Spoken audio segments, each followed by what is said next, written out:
So I'm going to take you all back to the year of 2013. Xbox and PlayStation were neck and neck in trying to win over fans for their next-gen consoles. Xbox was coming out with the Xbox One, and after telling everybody how great it was going to be to watch Netflix on it, they realized they forgot to actually tell anybody about the games they could play on their gaming console. Now I'd like to introduce for you another amazing thing you can do on your Xbox. Skype. The truth is, Xbox was having trouble getting AAA games out in time ready for the Xbox One's launch. Halo and Gears of War weren't going to be ready for a while, but Xbox did have a few tricks up their sleeves. Dead Rising 3, known for being the third best Dead Rising game, was going to be ready for the launch. Additionally, Rise Son of Rome was also going to be ready, but was basically a glorified tech demo showing what the Xbox could theoretically do. Finally though, there was Sunset Overdrive, and even though the game was not actually going to be out for the launch, this did not stop Microsoft from saying it was going to be the next big Xbox exclusive, and it was 100% a reason for you to get an Xbox One. Sunset Overdrive was meant to be an over-the-top zombie action game with wacky characters and weapons made from everyday objects. This was going to go really well with the game that released earlier, Dead Rising 3, which was an over-the-top zombie action game with wacky characters and weapons made from everyday objects. I'm beginning to see what went wrong here. But truthfully, Sunset Overdrive was meant to be a much different experience. It had parkour, rail grinding, a style meter, and most importantly, colors other than brown and gray. I regularly come across the situation of me and my friends rediscovering this game and being like, oh yeah, I forgot that came out. Sunset Overdrive was supposed to be an action-packed, in-your-face, laugh-out-loud funny game, but almost a decade later, it seems that everybody has forgotten that it even existed. So what went wrong? Well, I wanted to find out for myself, so I played through the entire game, and I'm forcing you along for the ride. Also, it's been sitting on my unfinished game list ever since it came out, and I kinda wanted an excuse to play it. The game starts immediately with a character creation screen. You of course have the four traditional genders: small girl, tall girl, boy, and absolute unit. Seeing as this was a post-apocalyptic zombie game, I tried to make my character look as close to Joel from The Last of Us as I could. In my headcanon, Joel actually did manage to save the world from the cordyceps zombies in The Last of Us, and then went on to work as a janitor. The game starts with no explanation and you're immediately given a tutorial on movement and dodging. You're trying to get to your apartment and need to dodge mutants along the way. You eventually pick up your first gun, which is literally a blunderbuss with balls called the Flaming Compensator.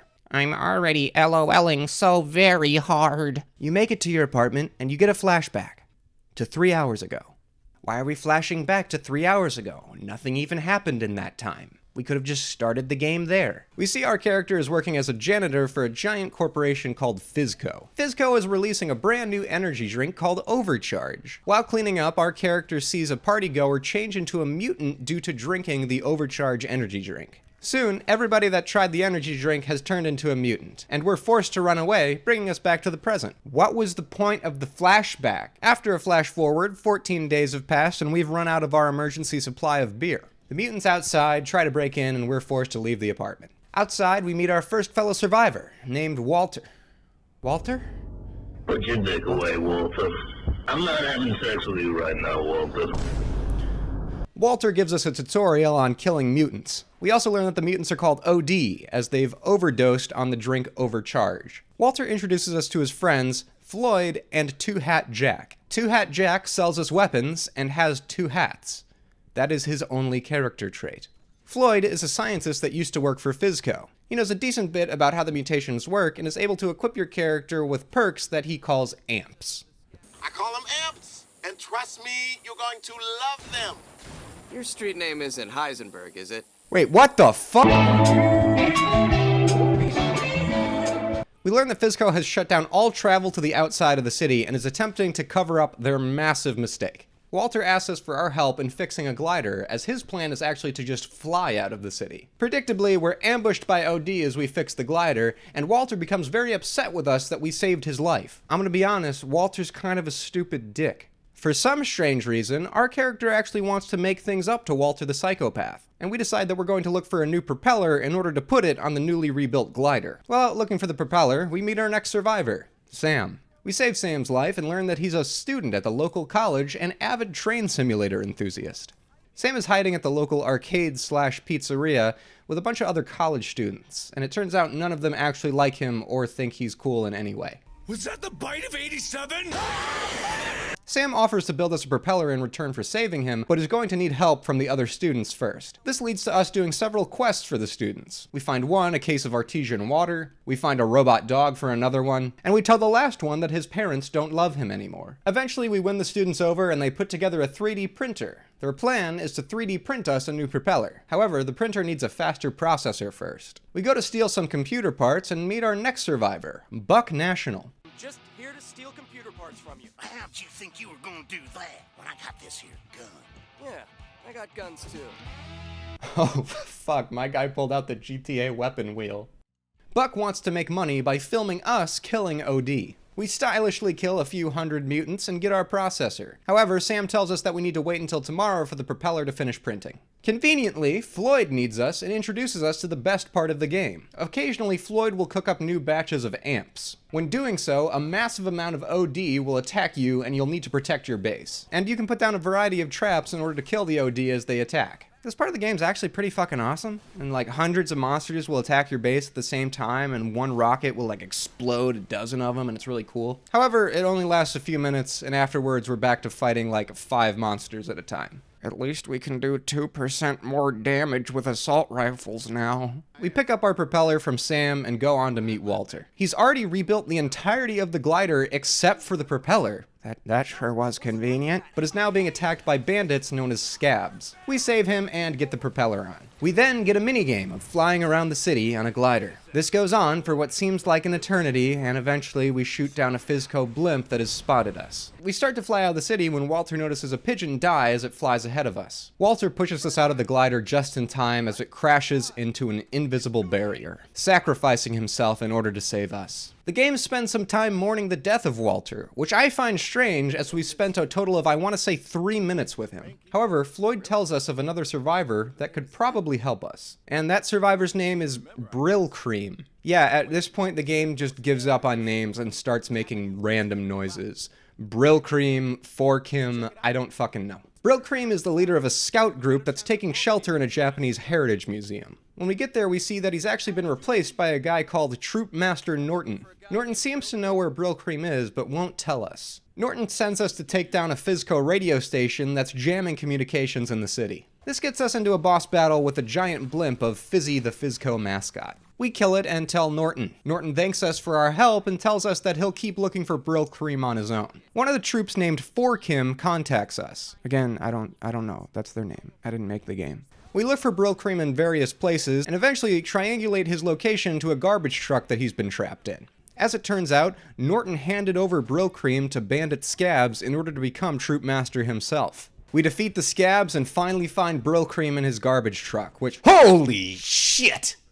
Listen, if the game's not gonna say anything about it, I'm not gonna say anything about it. We go back to confront Norton over what happened, and Norton purposely decides to drink a can of overcharged energy drink, turning himself into a mutant. He becomes a giant dragon, and after a boss fight where we chase him around the city, we kill him and put Brill Cream back in charge of the troops. Brill Cream has a plan to get us out by boat, but we need to find another faction to get the boat built. It's at this point I'd like to make a complaint about this game. Pretty often the game will break the fourth wall and the characters will reference the fact that they're actually in a video game. And it can be funny at times, but it makes me give zero shits about what happens in the game. It's kind of like in The Last of Us, if after barely surviving a fight with the infected, Joel turned to the camera and was like, "Ooh, that was a close one, eh, player? Wouldn't have wanted to respawn, right, Ellie?" And then Ellie does the default Fortnite dance. Like, yeah, it can be funny, but it makes me give zero shits about the world the game takes place in, because it's obvious the writers didn't actually care that much. And it can work if the base gameplay is fun, but the base gameplay in this game is all about doing errands for all these characters that I don't give a shit about. Speaking of characters I don't give a shit about,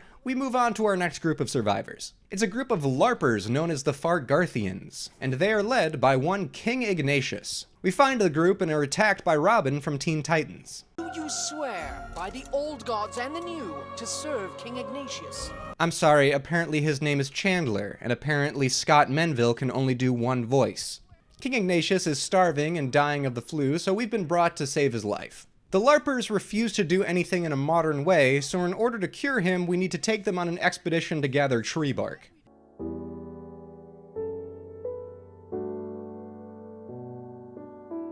After some nice music and a lot of defending Minecraft speedrunners, we get the bark. Needless to say, it does not cure Ignatius. We decide to feed him pigeons instead and do a small side quest where we roast 500 pigeons. Apparently my man was hungry. We also need to solve his fever. We get some cold medicine, but because of their dedication to the 12th century LARP, we first need to drink it ourselves. Then we get some leeches to suck out the medicine, go on an acid trip level full of lava and skeletons, and then put the leeches on Ignatius so the medicine can transfer to him. Somehow, this works, and Ignatius says he'll build us a boat right after we kill some scabs for him and retrieve his stolen crown.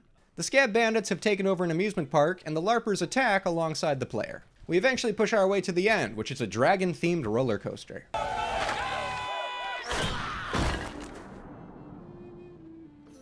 Ignatius gets shot, but he gets over it pretty quick, and it actually angers him enough to give up the LARP and start using guns. We kill the scab boss and get Ignatius his crown. Ignatius tells us to come back after a day and he'll have the boat ready for us. We go through another great base defense mission and return the following day. As it turns out, Brillcream's plan was to make a boat out of garbage. That way we could use the Fizco automatic trash ejection system to get out of the city. We then go through the worst mission in the game, where you continually throw trash in a hole in order to fill up a boat's health meter for like 20 minutes. It's real bad. We eventually make it past the Fizco defense system and are on our way to freedom when the main character learns that a bunch of robots are being sent by Fizco to wipe out the survivors in the city. The player has a change of heart and decides that he now cares very deeply for each one of these survivor groups, each of which he's spent like 15 minutes with. He turns the boat around and defeats the Fizco robots attacking each group. During this, Sam learns that there's a secret weapon inside the Fizco headquarters that is meant to destroy the entire city. Only one group of survivors has been seen going in and out of the Fizco headquarters, and that's a group of Spanish cheerleaders called Las Catrinas. Las Catrinas have set up their base in a hospital and are actually taking care of the kids that were left behind in the pediatric ward. The player wants their help getting into Fizco HQ, but they don't particularly like him or want to help him. For some insane reason, the main character thinks that forging a titanium sword will win them over. We use Fizco trophies and a power plant to melt down a sword and bring it back to them. Unsurprisingly, they don't care about this at all and actually kick your ass because you almost killed one of the hospitalized kids. We then decide to grant one of the hospitalized kids a final request, to see a rock concert. We help out one of the survivors named Wendy so she can play the bass. We help out Forkim so she can play the drums, and we randomly meet the lead singer of a band called the Melvins. His name's King Buzzo. I don't know if this is like a cameo and we're supposed to know who the fuck this is, but he agrees to play guitar and sing for us, so I'll take it. I'm putting on a show for some sick kids. I've got a bass player. We have another base defense mission as we protect the children watching the rock show. And after the show, King Buzzo uses an umbrella to Mary Poppins away. Due to us granting the request of this kid with tonsillitis, Las Catrinas agree to help us get into Fizco HQ. And at this point, all the survivors group together to storm the headquarters. I would show you what that looks like, but this is all the game showed me for the cutscene, so please enjoy these visuals. I found a hidden code buried in a Fizco data drive. I've only decoded a small piece, but it is a massive bit of work. Sam sneaks in with the leader of Las Catrinas, Esperanza, while the rest of us create a distraction. We fight with each group of survivors and slowly clear out the waves of Fizco robots that are sent at us. Master Brillcream is here. Listen, if the game's not going to talk about it, I'm not going to talk about it. Sam gets the idea of using a giant bottle of overcharge to create a makeshift rocket and launch it at the building. We climb up to it, and in a reference to the 1964 movie Dr. Strangelove that nobody except me was going to get, we ride the bottle rocket into the building. Unfortunately, the explosion and debris kill the main character, and the credits start to roll. I actually love the line that says in order of termination that implies everybody that made this game got fired. The main character comes in as the credits roll and is upset over the fact that he's dead, and feels the ending is poorly written. He makes the joke that NeoGAF writers are going to give the game a bad review, which feels like it was probably a dated joke at the time, because when was the last time anybody heard about NeoGAF? In fact, let's take a look at the NeoGAF website. How you doing, NeoGAF? Yeah, that's what I thought. The main character decides to rewrite the ending and rewinds time. Instead of permanently dying, he just respawns like he normally does. However, the game still isn't done. As it turns out, the building that was hiding Fizco's secret weapon was actually the secret weapon. The building is actually a giant robot and goes on a city-destroying rampage. We chase the building around the city and have one giant final boss battle. And after destroying Fizco HQ, we end the game with all the survivors having a rooftop party. Seriously, does anyone know who the fuck this guy is? Who is this? And that's it. After that, the credits roll and we end Sunset Overdrive. Why did this massively funded and promoted game leave less of a cultural impact than Rebecca Black's Friday video? Personally, I think the game lacked proper direction. The creators wanted so badly for everything to be over the top and funny and colorful, but it seems like they were trying way too hard to make it seem like they weren't trying at all. The game constantly loses any tension whatsoever because the characters are constantly reminding you that you're playing a video game. And even though the game is supposed to be this action-packed, over-the-top experience, there are massive portions of the game that are just boring as shit. In trying to be as wild and crazy as possible, Insomniac Games somehow looped all the way back around and created an incredibly forgettable experience. The characters weren't memorable, the gameplay wasn't great, the story and the setting were just okay. The game actually sold over 1 million copies and had 2 DLCs, but Insomniac Games still didn't make a sequel and went on to work on the Spider-Man games for Sony. Obviously, the Spider-Man games were massively more successful. Sunset Overdrive almost feels like kind of a practice run for the Spider-Man games. You can see certain mechanics in Sunset Overdrive that end up being a little bit more fleshed out in the Spider-Man games. In the end, Sunset Overdrive wasn't an awful game. The problem is, it wasn't a good game. It was an incredibly average experience, and it came out for an incredibly average console.